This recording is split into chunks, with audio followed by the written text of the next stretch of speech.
I gotta hold the wrist pin up, and then I want to push right. I'm gonna set one end in there, the other just up against the side. When I push, I'm gonna keep my finger like on the piston.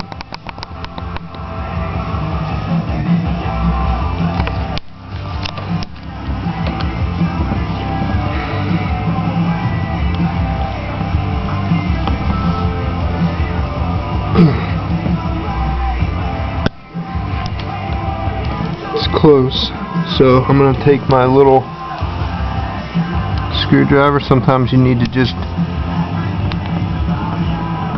give her a little push, and now she's in place. Good stuff. Now flip it over and do the other side. This side I found has been a little bit easier. Kind of set her up just like I showed you.